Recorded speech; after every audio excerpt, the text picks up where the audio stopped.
Now you need to know about smoking and the effects of smoking on the lungs and the effects of smoking on the cardiovascular system. Now let's look at the gas exchange system first, the lungs. There's three real conditions you've got to know about in detail: lung cancer, chronic bronchitis and emphysema. So starting with lung cancer, now tobacco smoke and tar contain loads and loads of chemicals, and some of these chemicals are cancerous. What that means is they can cause tumours to develop, they can cause your cells to mutate and tumours to grow. We call these cancer-causing chemicals carcinogens. You can see on this picture here this huge mass, this tumour that has formed in this diseased lung. You can also tell it's a smoke lung because it's so black because of all the tar inside there. So that is lung cancer, and that can then obviously cause lots of problems to have a big lump in your lungs like that.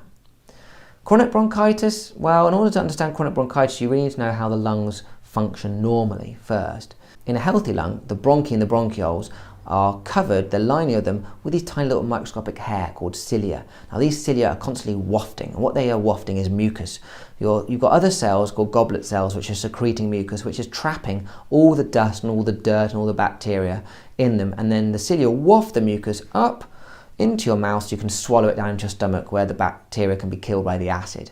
Now this is so important because your lungs are a dead end. If something goes into your lungs, there's no way out. If it goes into your stomach, there's two ways out. It can come back out that way or it can go out the other way. So it's not that serious. But if something goes in your lungs, you get very serious infection. So you've got this mucus there to stop that process happening. However, when you smoke, the cilia get paralysed. The tar causes the cilia to stop working. If they're not working, the mucus doesn't get moved, it stays there. You end up getting lots and lots of chest infections and bacteria. The tar also irritates the lining and you produce even more mucus which gets trapped. So eventually you develop this cough to try and shift the mucus all the time. We call it smoker's cough. And we call this whole process chronic bronchitis, this inflammation of the bronchi constantly. It's chronic, it doesn't go away, long term. Lastly, emphysema.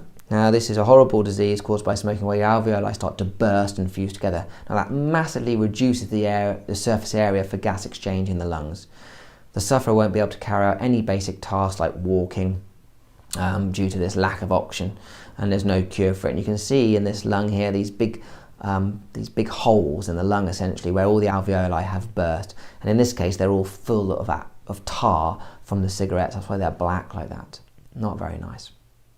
What about effects of smoke on the circulatory system? Well, smokers are actually 6 times more likely to suffer a heart attack than non-smokers. And that's for a few reasons. We'll look in detail at something called coronary heart disease. Now, coronary heart disease is where you get loads of fatty deposits in your arteries, in your coronary arteries, the ones that supply the heart itself. Now, if you get these fatty deposits, it can block blood flow to the heart, and you can end up getting a clot maybe, which could completely block off the artery, and then the heart will be starved of oxygen and you can get a heart attack. That's how heart attacks occur. Now the problem is that when you smoke, carbon monoxide binds to hemoglobin and you form what's called carboxyhemoglobin instead, but basically what that means is that you cannot carry as much oxygen around. If there's not enough oxygen, your heart goes, well, I need to work a bit faster, I've got to get more oxygen around, I'm going to beat faster, and I'm going to increase the blood pressure. Now that's not good because it can damage the artery wall and it makes these clots even more likely to happen. Also, the nicotine, the addictive drug in that cigarette, actually makes blood cells even stickier, and it makes the blood vessels even narrower, which is called vasoconstriction. So higher pressure, heart beating faster, damaging the artery walls, making blood cells more sticky and making this tube smaller, much higher chance of getting a blood clot forming because of these things and ending up having a heart attack.